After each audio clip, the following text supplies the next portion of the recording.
प्रकरण आज का प्रकरण है।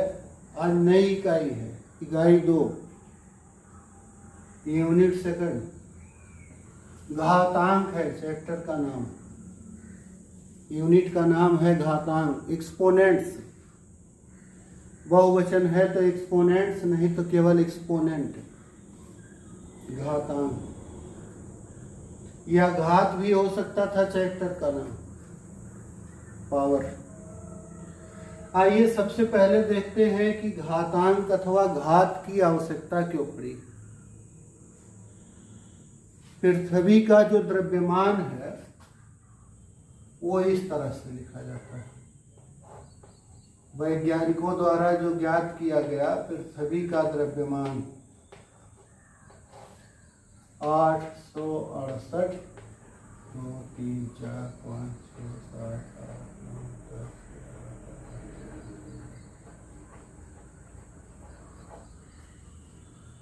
तो ऐसे ही इसके आगे 23 शून्य है। कितना किलोग्राम है? 23 शून्य होना चाहिए। 1 2 3 4 5 6 7 8 9 10 11 12 13 14 इतना किलोग्राम। जो परमाणु का मूल कण है एक इलेक्ट्रॉन, उस इलेक्ट्रॉन पर जो आवेश होता है, इलेक्ट्रॉन पर आवेश,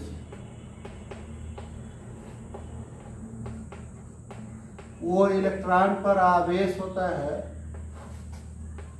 0.00000 ऐसे।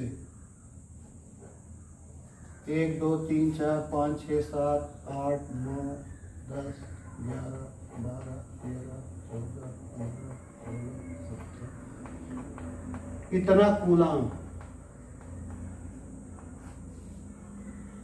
अब यदि इकाई दहाई सैकड़ा करके इन संख्याओं को पढ़ना हो, पृथ्वी के इस द्रव्यमान को, इलेक्ट्रॉन के इस आवेश को पढ़ना हो, तो इन संख्याओं को पढ़ना, इनकी तुलना करना। इस तरह की संख्याएं मिल जाएं 2 3 4, तो कौन छोटा है कौन बड़ा है, इनकी तुलना करना, इनमें योग और अंतर करना, इनका गुणा करना बड़ा दुष्कर काम, बहुत कठिन काम। तो ये ऐसी संख्याओं को पढ़ने के लिए, इनमें संक्रियाएं करने के लिए, इनकी तुलना करने के लिए ही घातांक की आवश्यकता होती है। अब घातांक की आवश्यकता के बाद आइए देखें, मान लीजिए कि 10,000 यहाँ लिख दिया गया।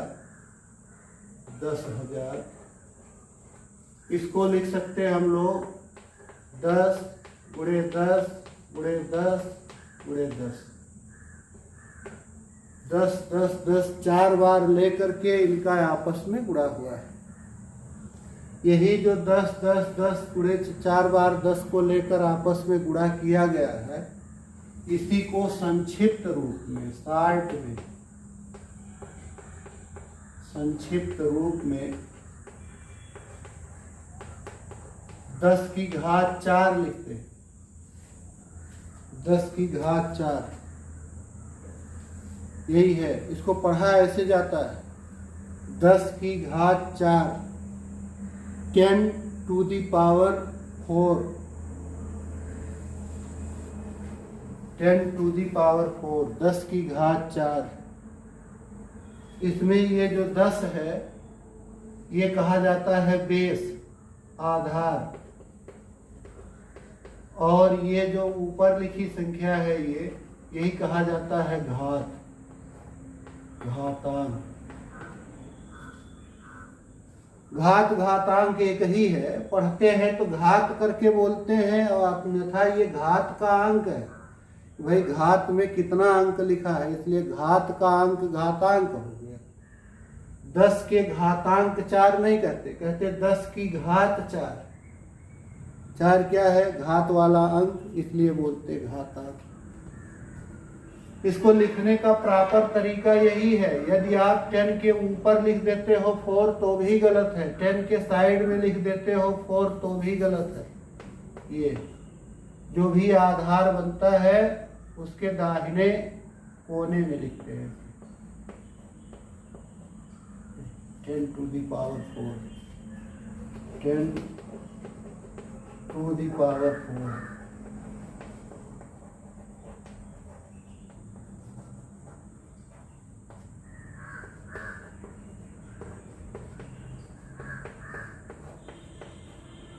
दस की घात 4। तो इसका अर्थ हुआ कि यदि किसी संख्या का स्वयं में गुणा हुआ हो तो हम उसको घातांक के रूप में लिख सकते हैं। ये 10,000 का घातांकीय संकेतन है, एक्सपोनेंशियल सिंबल है, घातांकीय संकेतन।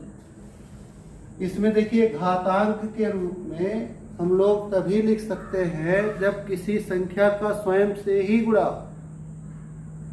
अब ये कहो कि 10 का एक बार 9 फिर 5 फिर 3 इस तरह गुणा हुआ हो तब नहीं लिखते। जब भी कहीं किसी संख्या का स्वयं से गुणा रहता है तो जिस संख्या का गुणा रहता है उसे बेस बना देते। जितनी बार वह संख्या आया रहता है उसे घात बना देते। ध्यान दीजिएगा, जैसे ये लिख दूं 5 गुणे 5 गुणे 5 गुणे 5 ऐसे ये। तो चूंकि 5 का स्वयं से गुणा हुआ है इसलिए ये 5 की ही घात लिखा जाए। संख्या ली गई संख्या है 5 और कितनी बार ये 5 आया है 1 2 3 4 5 6 इसलिए घात लगेगा 6। तो चूंकि 5 को 6 बार लेकर आपस में गुणा किया गया इसलिए 5 की घात 6 है। एक चीज हम यहाँ स्पष्ट कर दें आपको कि कुछ टीचर्स कुछ स्टूडेंट्स इसको गलत बोलते हैं, कहते हैं कि 5 का यहाँ आपस में 6 बार गुणा है इसलिए 5 घाते 6। 6 बार गुणा नहीं हुआ, इसका गुणा करोगे तो ये एक बार होगा। एक बार गुणा करने पर ये हो जाए, फिर दोबारा ये तीसरी बार का गुणा ये, चौथी ये, 5 बार, 5 ही बार गुणा हुआ। इसलिए ये कोई कहे कि चूंकि 5 का आपस में 6 बार गुणा हुआ है इसलिए 5 घात 6 लिखा है, ये गलत है। हाँ, 5 को 6 बार लेकर आपस में गुणा किया गया इसलिए 5 घात 6। यदि ए को 3 बार लेकर 3 बार, ए स्वयं 3 बार है, 3 बार गुणा नहीं हुआ होगा, तो ए को 3 बार लेकर आपस में गुणा किया गया इसलिए इसे लिखते हैं ए घात 3। मान लीजिए यक्स यक्स यक्स ऐसे लिखा है, ये 7 बार। तो चूंकि ली गई संख्या ली गई राशि यक्स है इसलिए यक्स की घात लिखेंगे और यह यक्स स्वयं 7 बार आया इसलिए ये यक्स घात 7। यक्स हो गया बेस, 7 हो गया power, x to the power 7। ऐसे भी बोलते x raised to the power 7, raised. वैसे सरल तरीका वही है, वैसे बोला जाए यक्स टू दी पावर 7। इसमें 5 बेस है आधार और 6 है घात, घातांक, exponent. 5 to the power 6, a to the power 3। तो जब भी किसी संख्या का स्वयं के साथ गुणा हुआ होता है तो उसको हम घातांक रूप में, घातांकीय संकेतन के रूप में लिख सकते हैं। जिस संख्या का स्वयं में गुणा रहता है उसे आधार बना देते हैं। जितनी बार वह संख्या ली गई होती है उसको हम लोग घातांक के स्थान पर लिख देते हैं। अब घातांक की स्थिति में 2 घात और 3 घात होने पर 2 और नाम होते हैं। जैसे ये यक्स गुणे यक्स, ली गई राशि यक्स है इसलिए यक्स को आधार बनाएंगे। 2 बार यक्स आया है स्वयं इसलिए घात 2 हो। x की घात 2। तो इसे देखिए दो और तरीके से कैसे पढ़ते हैं दो घात की स्थिति में। एक तो x की घात 2 है, इसे ही x वर्ग भी पढ़ते हैं, इसे ही x स्क्वायर भी कहते हैं। तीन तरह से x की घात 2, x वर्ग, x स्क्वायर। अंग्रेजी में कहे तो x टू द पावर 2 या x स्क्वायर। और इसी तरह से जब 3 बार रहता है घात 3 रहता है तो भी इसके 3 नाम होते हैं। इसे लिखा जाएगा a की घात 3। पढ़ने में चाहे a घात 3 पढ़ें, चाहे a क्यूब या a का घन। a का घन है a क्यूब, a का घन या a घाते 3, a टू द पावर 3। तो ये हो गया, इस तरह से पढ़ते हैं। जैसे ये धनात्मक संख्या का हम लोग आपस में गुणा होने पर घातांकीय संकेतन लिखते हैं, ऐसे ठीक ऋणात्मक संख्या का भी होता है। अगर ऋण 4 है, ऋण 4 गुणे ऋण 4 गुणे ऋण 4, बार बार ऋण 4 लेके ही आपस में गुणा किया गया है, तो ये लिखा जाएगा ऋण 4 की घात। बार बार ली गई संख्या ऋण 4 है, ऋण 4 का स्वयं से गुणा हुआ, और ये ऋण 4 कितनी बार आया है 5, इसलिए इसे लिखेंगे ऋण 4 की घात 5। ऋण 4 हो गया आधार, 5 हो गया घातांक घात।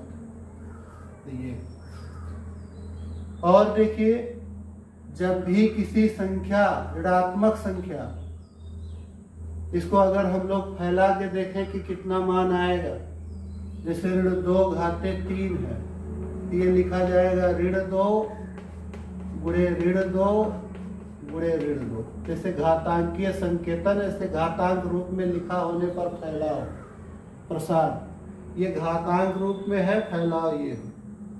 अब अगर इस गुणा को किया जाए तो ऋण ऋण का गुणा ऋण, अरे धन, ऋण ऋण का गुणा धन, फिर धन ऋण का गुणा ऋण, तो अंतिम में चिन्ह आ गया ऋण।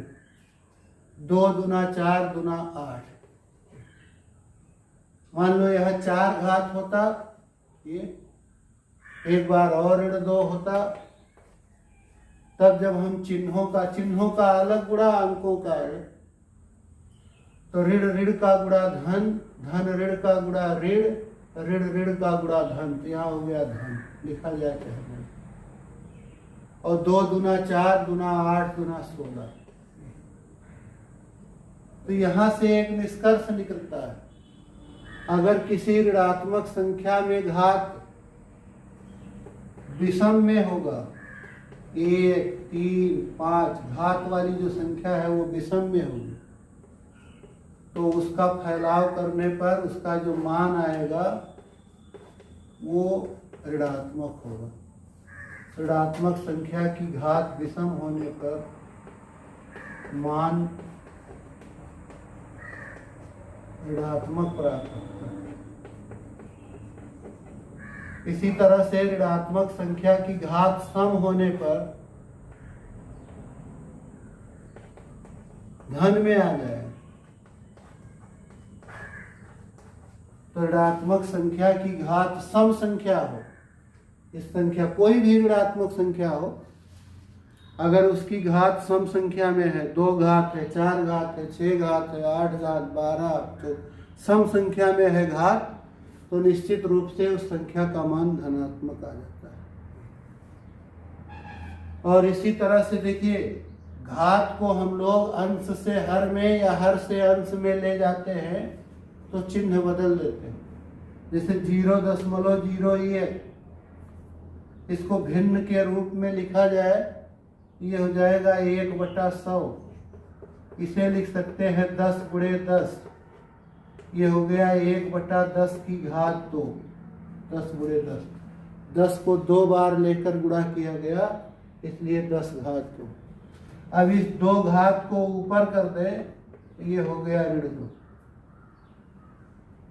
ये 1 का बटे में है, चाहे तो 1 सहित लिख दे, अंश को लिख दे, तब इस हर को अंश में लाए। तो इसको लाएंगे तो ये हर में है तो प्लस में 2 घात है, अंश में पहुंच गया तो ऋण। यहाँ पहले से ऋण रहा होता तो धन हो जाता। अब 1 का गुणा इसमें कर दे तो वही 10 घात ऋण 2 रहेगा जो पहले लिखा था मैंने।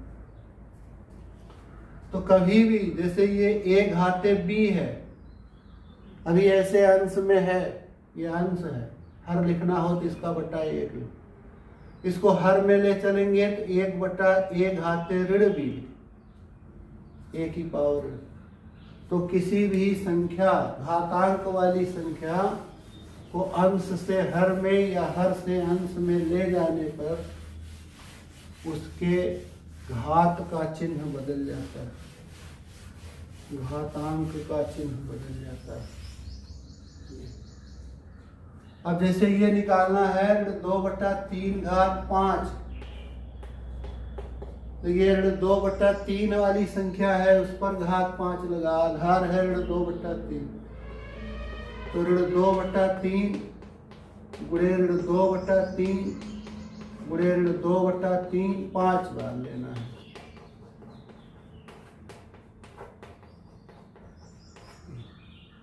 इसको गुणा कर देंगे तो अभी आप पढ़े ऋणात्मक संख्या घात विषम है तो ये ऋण में आएगा। वैसे भी आप देख सकते हैं ऋण ऋण का गुणा धन, धन ऋण का गुणा ऋण, फिर ऋण ऋण का गुणा धन, धन ऋण का गुणा ऋण। और ये 2 दूना 4 दूना 8 दूना 16 दूना 32, और नीचे भी इसी तरह से 3 त्रिका 9 त्रिक 27 तिया 81 तिया 81 तिया 243। तो ये ऋणात्मक संख्या में इस तरह से।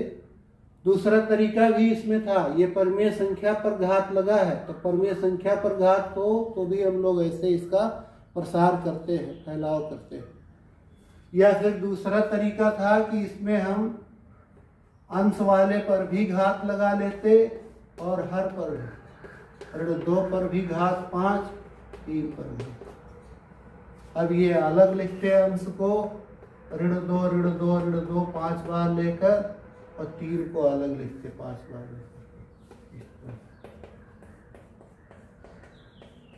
दोनों तरीका सही।